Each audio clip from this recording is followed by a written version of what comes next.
Welcome to Do Not Delete. I'm your host, Jimmy or Chaos, and today we're going to be looking at a prominent video, the 20 most hated attachments in Call of Duty.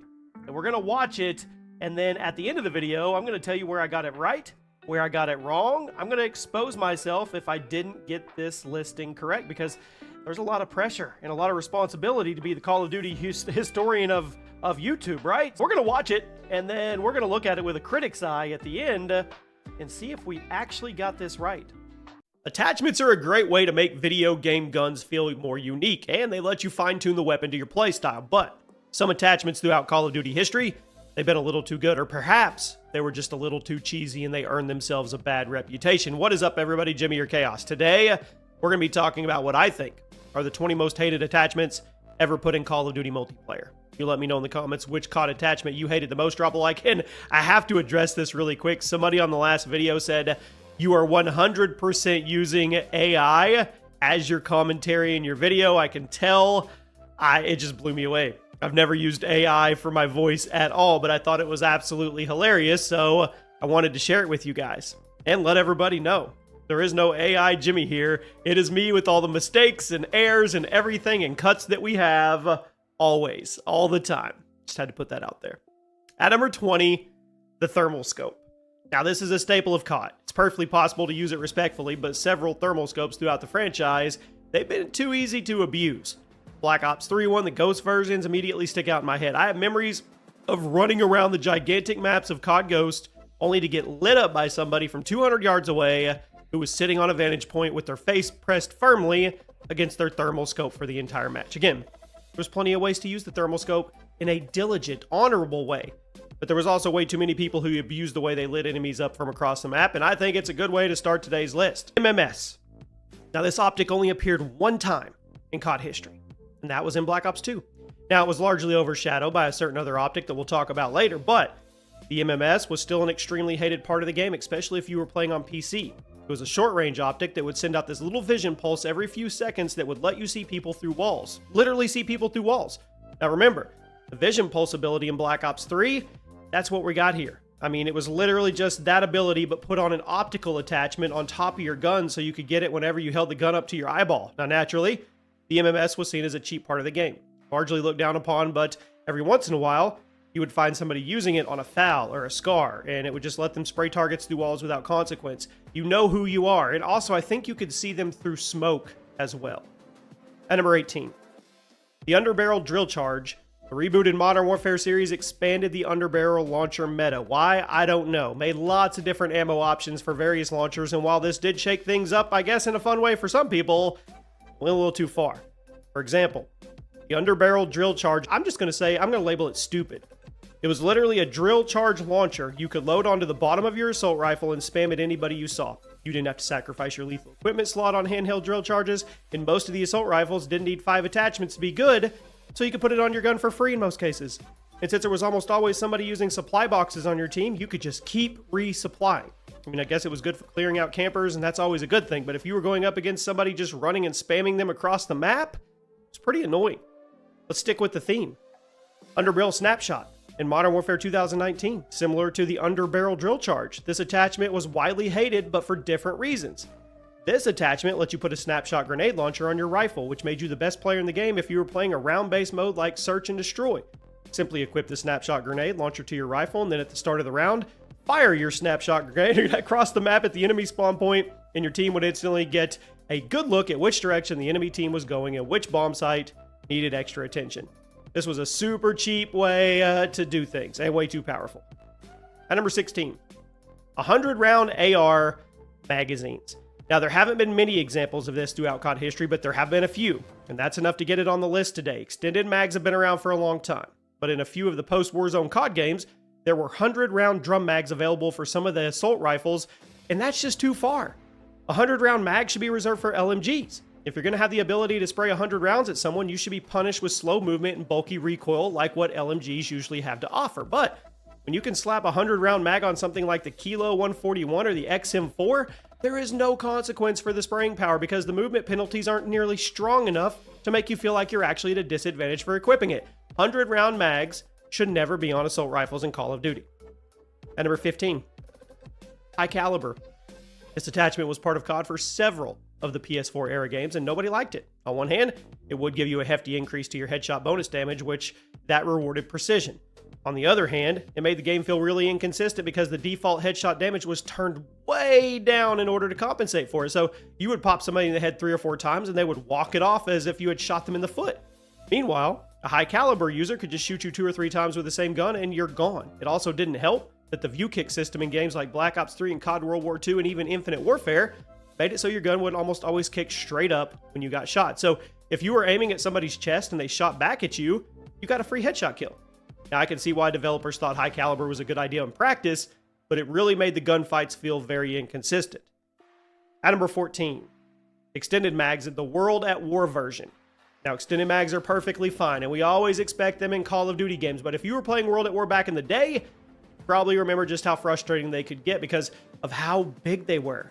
Here's an example. The PPS-H1 had a default mag of 35 rounds, but with extended, it jacked up to 70. The infamously overpowered MP40 had a 32-round mag by default, but with extended, 64. And the only punishment would slow you down with your reload animation by about 0.2 seconds. So it was a crutch attachment.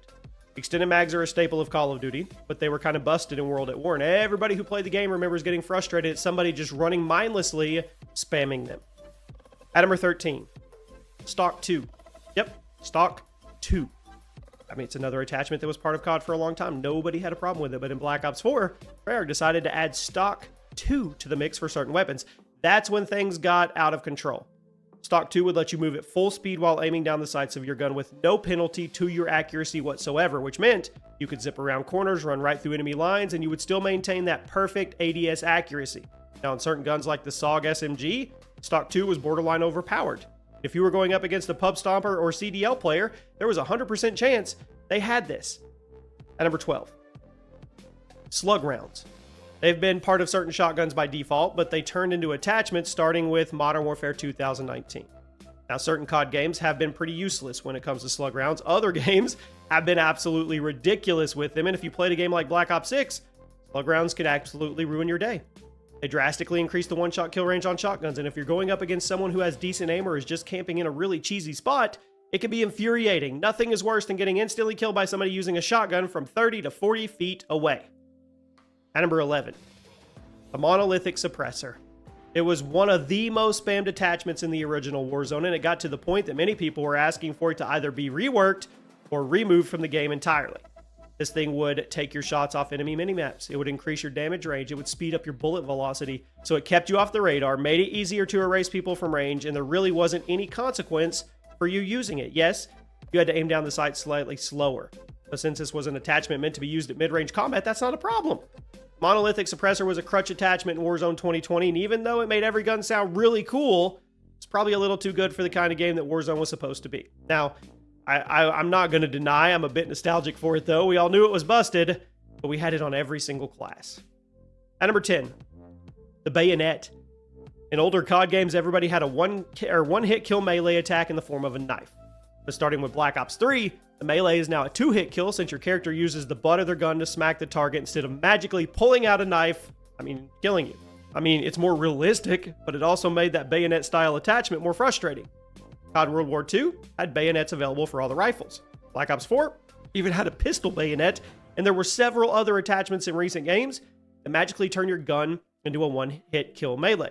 The reason why it was so hated is simple. You can't see it coming if you're on the receiving end. All you see is a character holding a gun, so naturally you expect them to have that standard 2-hit kill melee attack, but when you get too close and boom, you're instantly dead because they clicked the melee button, you're like, what happened? When everyone had a one-hit kill melee attack, it wasn't an issue. It was fair. It was balanced. But when everyone has a 2-hit kill melee attack and you can secretly turn your melee attack into an insta-kill, people get upset. At number 9, the heartbeat sensor. Who remembers when this was an attachment? Back in classic MW2 and MW3, you could slap a heartbeat sensor onto a barrel of your AR and run around with this constant personal UAV sweep.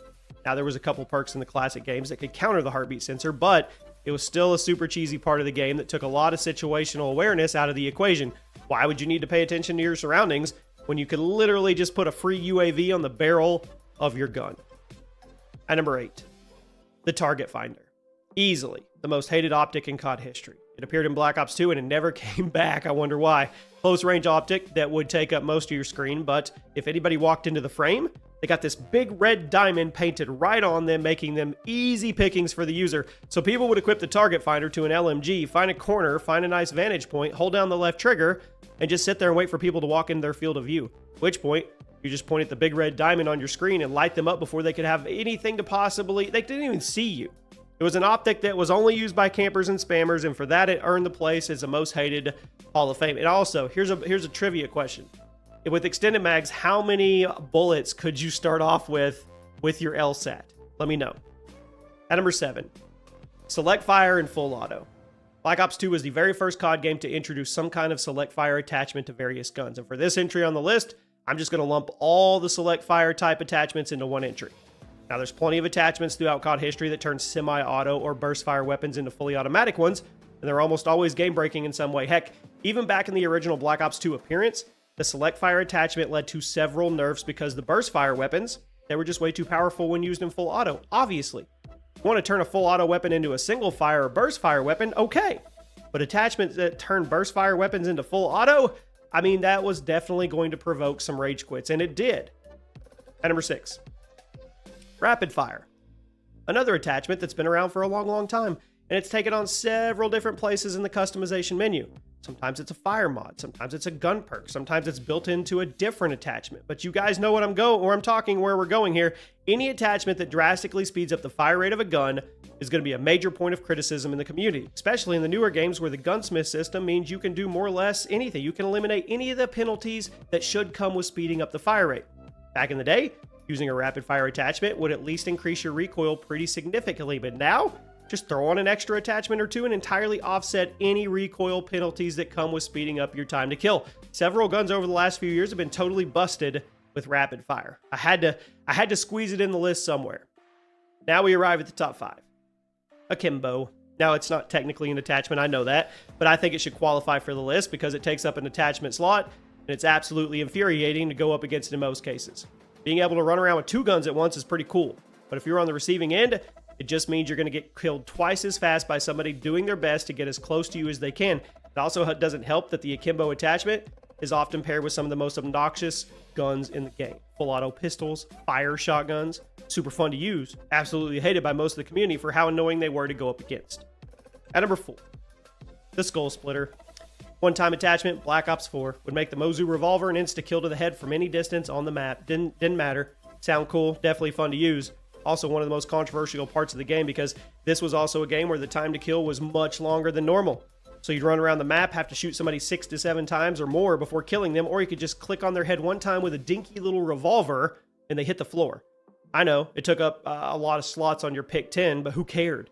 I mean, it made you feel like Clint Eastwood in an old Western movie, but it was a massive balancing problem.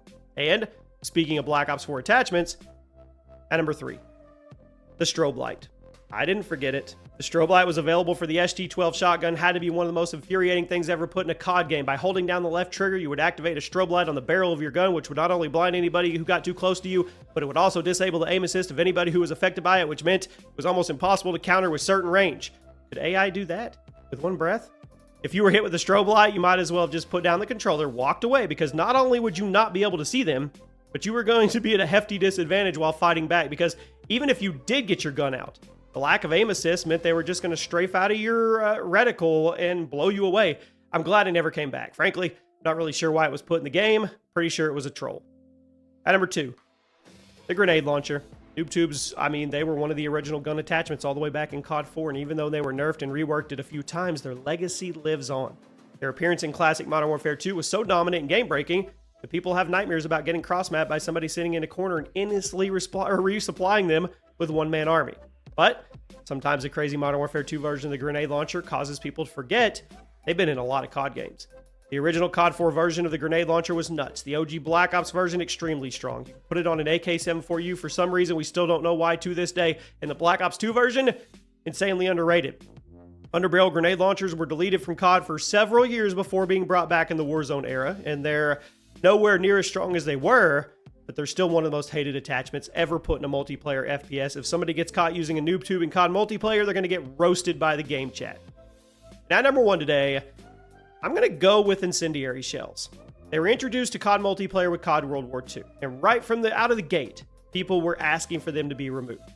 Shotguns are annoying enough, but being able to set your target on fire and finish off their remaining health without even having to shoot again, that's too much.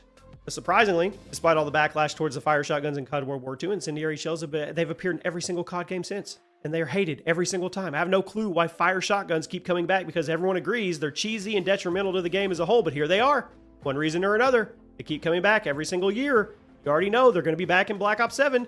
There's a really close ranking between this and Noob Tubes, but ultimately, I think this deserves the top spot, because even though Noob Tubes were hated, they were at least nerfed and even straight up removed for a long time. Incendiary shells, they refuse to go away. They just keep making the game less fun every single time they're brought back. Let me know 2 attachments that are hated enough that we didn't mention, and I'll see you soon. And there you have it. Those are, in my opinion, the 20 most hated attachments in Call of Duty history when I made the video, but like always, these lists aren't perfect, and honestly, that's part of the fun, and I'm looking back on it. There's a couple placements that I'd already changed with myself. I mean, I could definitely see somebody arguing that the target finder deserved to be top 5, maybe even higher. Same thing with the strobe light. I mean, if you played Black Ops 4, you probably have nightmares about that. But then again, we have the people in the comments that come and stand for it. I went back and forth a bunch on the Noob Tubes versus Incendiary Shells for the #1 spot. I did. And I know there's a lot of people who will say nothing should ever beat the classic Modern Warfare 2 one-man army Noob Tube era. I'm not going to argue with you. But there's also a handful of attachments that barely missed the cut. Things like the dual band optics, certain laser attachments, Dragon's Breath before I settled on incendiary shells is the bigger category, even some of the crazy gunsmith conversions from the newer games. There's just so many examples now that it's almost impossible to fit everything into a top 20 without leaving something out. I guess that's why I like doing this. I like reading the comments after these videos because you guys usually remind me of one or two attachments where I immediately think, yeah, Jimmy, that should have made it. Sometimes you even convince me to move things around completely. So yeah. Which attachment do you think I ranked too high? Which one should have been higher? What's the biggest omission from the list that I didn't even put on there? You guys let me know in the comments. Or do you think I got it absolutely perfect? Make sure you guys subscribe to Do Not Delete. And if you ask, what is this channel? I'm not sure, okay? We are starting to do these recap videos from the Call of Duty history series, but we're also doing a lot of top 10 and top 20s in gaming. I don't know. You guys tell me. I just know that I don't want to delete it, and I don't want to fail, and I don't want to give up on another channel. That's why I named it Do Not Delete. I'll see you soon.